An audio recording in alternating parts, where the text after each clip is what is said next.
how do you structure your budgets on a yearly basis? And like I'm assuming you get funding, or maybe there's some We get funding from the city and the state, and it's a rent generating income of the building. It's subsidized, and the tenants have to pay rent. So we're actually doing our local law 11 right now. That's our facade maintenance work, and that's running less about 350,000. When it's over, and we're paying this through either grants or general income from the building. How do you plan this out? You try to look at the year before, and you try to take a guess on what's going to happen. Um, it's like when I work in an older building that's over 100 years old, and you use live steam. I had a building that you had steam coming in, and you can fail. I'm going to have three steam failures. When it goes 15 degrees, if we get a period, it's going to be the 15 degrees. We haven't getting that. We have not been getting that cold lately. So, but I would expect 3 leaks a year, and one of those is going to cost about $1,500. So that's how you budget it out, because from your history. But when we have a warmer winter, everybody says, "Oh, let's change the budget." I said, "No, because if we get another cold winter, you're going to get those." Believe it or not, we had incredibly mild winters that saved us on snow removal, that saved us on ice melt. We've had really, really mild winters, and you have the accountants going, "Oh, let's change your budget." I'm like, "No, don't touch that budget," okay? Because we've had abnormally warm winters. We're going to get cold winters again, and then we're going to get the snot knocked out of us on costs. And you're probably going to get other problems because it was a warm winter, and you're going to get other issues. Like it could be anything from mold to other issues that happen just because of the scenario. So you can't, that's hard to predict all these changes that happen. If it's a newer building, we're getting mold. If it's an older building, we're not getting mold. Older buildings can breathe. They've been around for 100 years. They have been breathing for 100 years. They have not been getting mold for 100 years. Newer buildings, or if you get an older building and you get all winterized and insulated, then you get mold. I just did Right. a newer building from 2006, just a mold remediation already. Major, major. And you have to have file it with the Department of Environmental Protection for the city, have, get your certificates that it was cleaned, and then now I'm doing the gut rehab of the unit.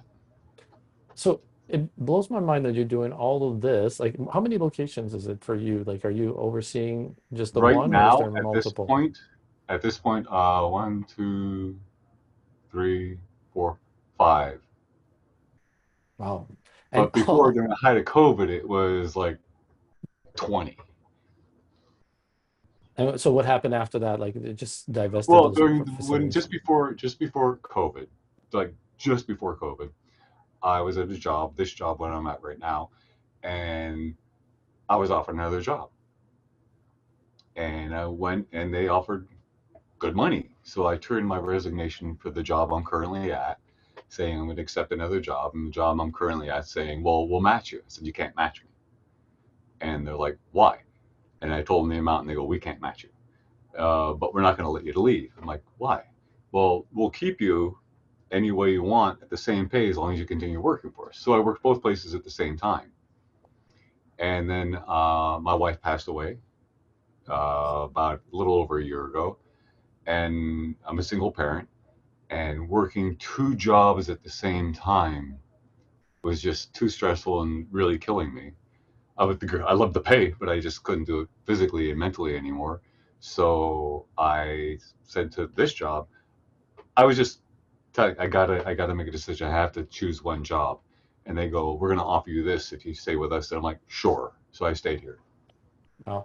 So at this point, you know what you're doing. And even though there's a lot of variety as far as what your expenses could be from a year to year basis, you've got those years of experience to understand what's likely going to happen over time. So that's how you can, it just still blows my mind that you're doing all this on paper. I mean, I know you say you do a combination, but that you're tracking all of these and that you're able to maintain, that effectiveness. And it's just like Well, every okay. maintenance department used to do, but now you're still maintaining it that way. That's Well, pretty effective, I guess.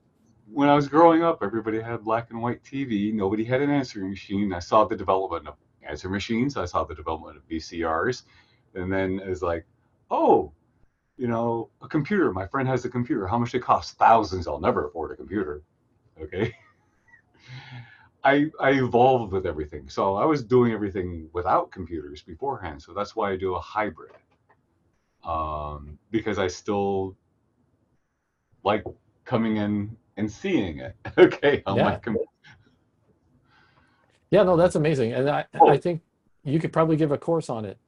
but this is, I don't know. I'm going to show you something. Yeah, yeah.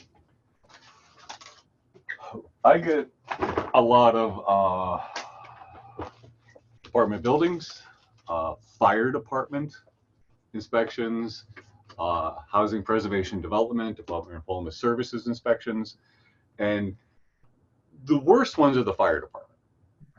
Okay, they can be a lot of fun after you click with the inspector, that you both realize you're professionals, you both know what you're talking about. All right, you know, I just show them this. This is everything, and it's paper. But you know what helps you get through an inspection with no violations? Having this paper. Not, oh, I'll go look for that on the computer. When the inspector comes in the city, they just want to get there and get out because they have 10 more places to go to. So if I can pull up my letter of approval for the fire alarm system right now, that's great. If I can pull up all my other permits for my Ansel system, for my HVAC, it's right here, right now. They'll go, I don't feel like looking at that. I believe you. I'm leaving.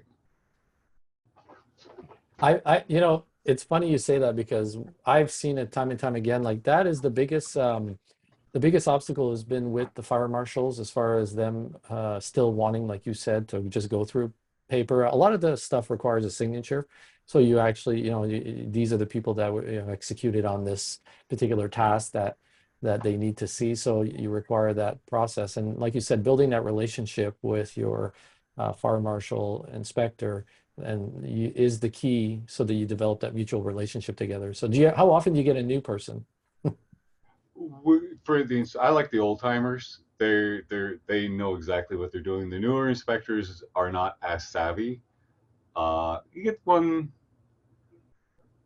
a year. I like the older. I pretty much know everybody on site, but when somebody new comes in, you try to nurture them through it. But you have to learn also to say no. Okay, I had one come in for the range hood permit. That's the in the kitchen. Your range hood for the stove Right. has to have a permit. They inspect the Ansel system, they inspect the range hood, and make sure it's cleaned every 3 months, and you have to have a permit. I had one guy come in, had all the paperwork, and he goes, I need to see your Department of Health license. I said, no, no, you don't. You don't have, this is for the fire department. You don't need a Department of Health license for you to give me a permit.